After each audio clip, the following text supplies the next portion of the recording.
recently become a little disturbed after having been taken in by tarot readings on this platform. This has got me thinking about what really is tarot and is there an ethical approach?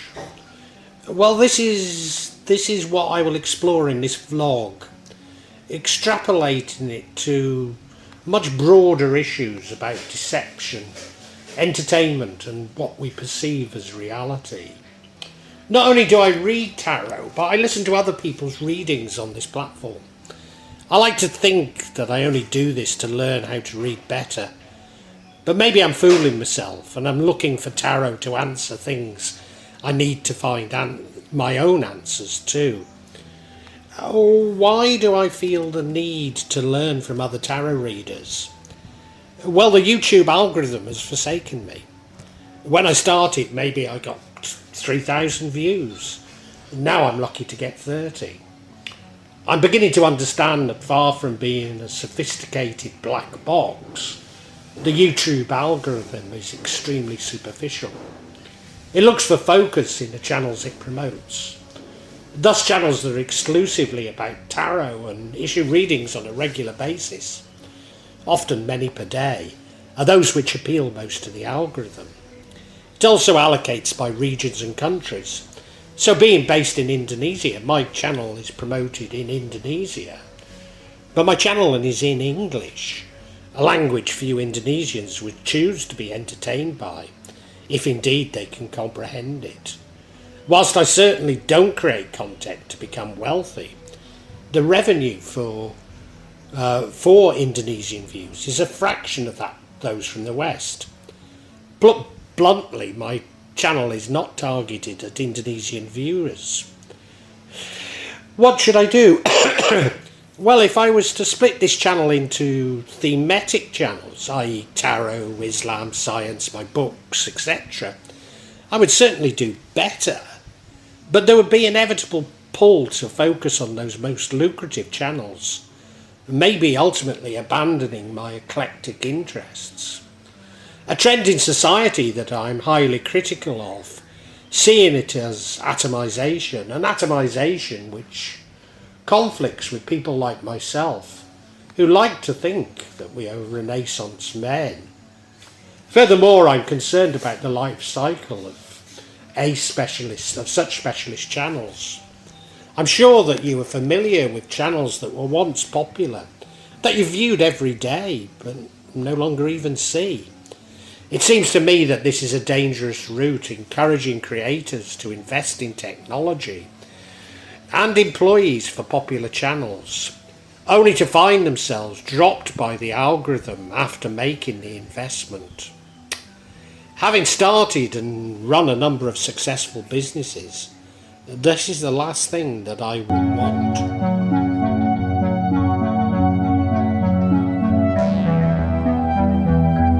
So returning to the tarot reading that I was taken in by, I'm currently caught up in claiming my pensions, but also the estate of my departed parents. I'm going to be able to break out of the rather frugal lifestyle that I've lived for, well, over 10 years. Not simply the channel to which I refer, but other channels and my own readings have warned me about the potential fraud related to this capital. It's entirely plausible that my former partner in the UK is engaged in subterfuge related to pensions and money that I'm owed. In fact, it seemed to hint that the person I was told was my son was very much a part of the plot, something that I find entirely plausible. Certainly I'm aware of a number of very cruel actions that have affected me, including running up debts in my name to ruin my previously exemplary credit rating in the UK. Yes, the truth about whom I believe to be my son hurts, but I must accept it and move on. The channel to which I refer took this fraud to an incredible level of detail. Entirely plausibly, it suggested that I was a victim of identity theft. Well, this has always been possible given that I left the UK. Also, I'm still trying to comprehend why I was debanked by the Royal Bank of Scotland. While some of the details in these readings didn't resonate, at least at first there was enough to make the readings seem entirely credible. Of course, all tarot readers will tell you to take what resonates. But is this simply a device to convince us of the reader's expertise? It seems to me that no matter how outrageous the details in the readings, for many there will be enough which seems uncannily accurate to keep us enchanted. As the reading became more and more incredible, I started to doubt the readings, not least as I could not comprehend how the reader was getting the messages from cards that I would interpret very differently. But many readers will claim that they're intuitive readers, and whilst I don't, I often reach very different conclusions to other readers. But these conclusions were simply incredulous, involving international crime and human trafficking gangs. Thinking about this, if I wanted to get more views for my own readings, this is exactly what I should do. Indeed, my early readings, which got thousands of views, contained much more salacious content. I changed my style, and this relates to an important message within this vlog, which I will address next. But to conclude on the channel that I was taken in by, the reader probably sees what they are doing as entertainment.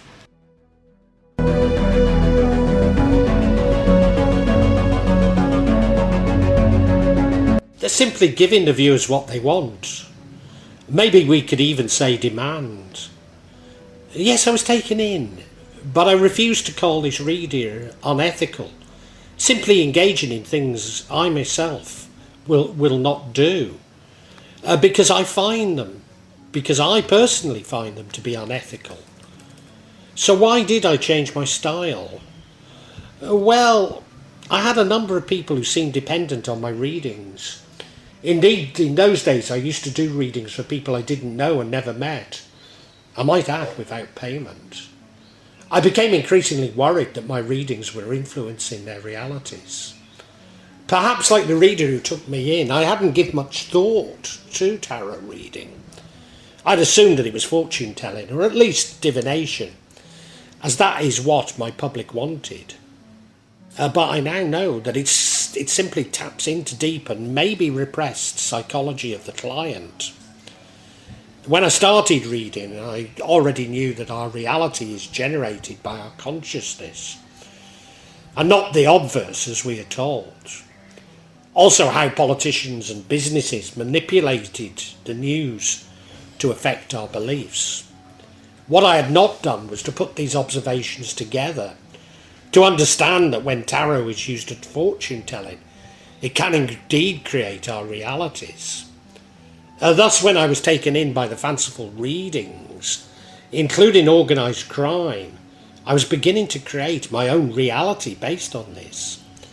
Indeed, imposing one's will on another, whether through magic, business, news, or education, is my definition of black magic. Hence, tarot reading can be related to magic and deception, to imposing one's will, maybe unwittingly, on others. And this is the reason why I have stopped reading for strangers and changed my style to be one that is much less prescriptive, but alas, one that is much less popular. Maybe I've confused you.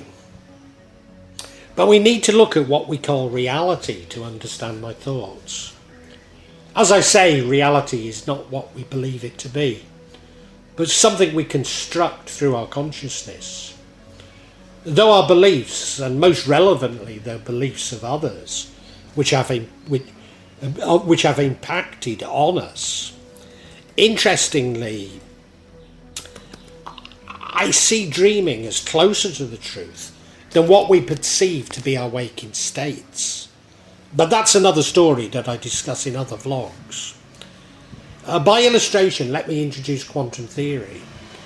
At least at the quantum level, physicists turn to the possibility or probability curve. The events lie on a probability function and not a binary true or false. Certainly within a probability curve there will be a mean, median and mode. If it's a normal curve these will be identical, but for this illustration this isn't necessary to know. What should be apparent that attempts to affect our beliefs are attempts to shift the midpoint of this curve in one way or another. Perhaps it's too difficult to comprehend, but allow me to illustrate. Only a few years ago another world war was unthinkable, but now we're confronted with daily reminders in the media that it's not only possible but probable. Thus the curve has shifted towards war. But this curve is comprised of all our beliefs. It's not simply that our beliefs have shifted, but those of mankind. But because the collective beliefs have shifted towards war, it makes it all the more likely. A self-fulfilling prophecy, if you like. And that is exactly what using tarot for fortune telling does. You may have realised that I apply this concept to everything, and am sceptical of everything, believing my life to have been a dream that has constantly allowed beliefs of others to dominate me, running from my parents to school, university, the news, employers, etc., etc. That in the name of entertainment we're all assaulted with other people's versions of reality.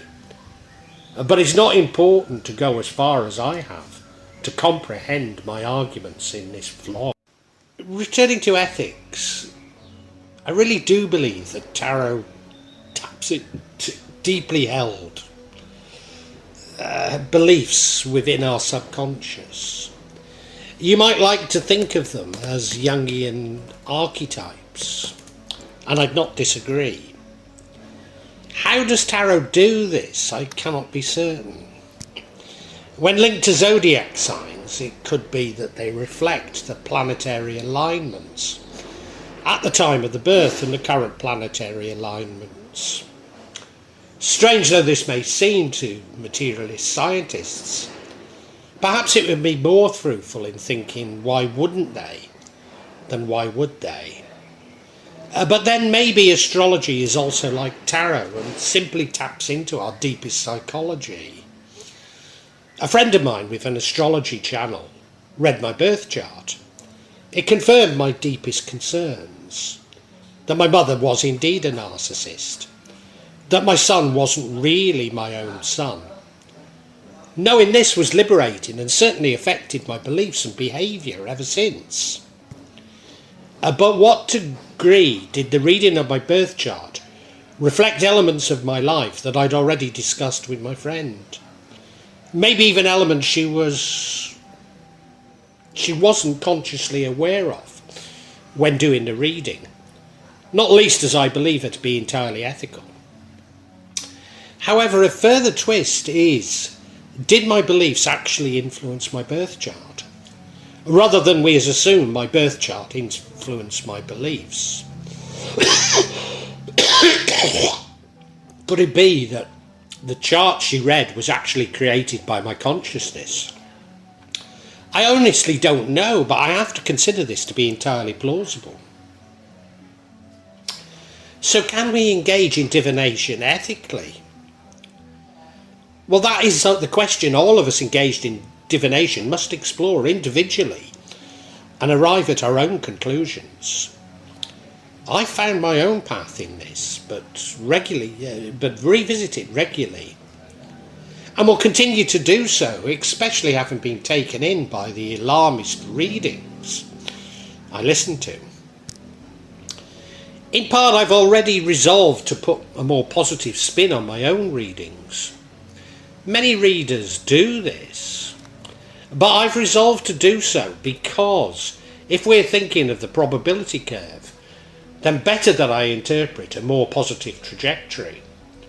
Hopefully this influences those listening to me to be more positive and therefore to create their own positive outcomes. Am I actually suggesting that the power of our collective beliefs can change the world? Well, yes, I am. I'm certainly saying that being more pessimistic, the world becomes darker. Then of course the opposite is also true. So can we avoid war through our collective beliefs? Again, yes, but if this involves shifting the probability curve a long way, then it will take a lot of effort, and it has to be a collective effort. And nevertheless, this is a thought which is preoccupying my own thinking right now. Perhaps this has made me susceptible to these particular tarot readings. But maybe the most important lesson is that we should set our fate, for want of a better word. I'm not sure it's the best word, but cannot think of anything better. Accepting that our tribulations and blessings are sent so that we should learn important lessons. Lessons that are important on our mission on this earth, if indeed we have one. Now let me be clear, these alarmist tarot readings had a deep impact on me. So much seemed to ring true that I sought clarification within my meditation. But in meditation, when I was met with my spiritual guide, he told me that yes, I could find the answer. But did I really want to find it? I understood this to mean that I would be introduced but to one part of the probability curve. That I might choose to follow this, and that would be my truth. But if I simply saw all experiences as life lessons, does it really matter? Paradoxically, the concept of learning life lessons is an important part of tarot.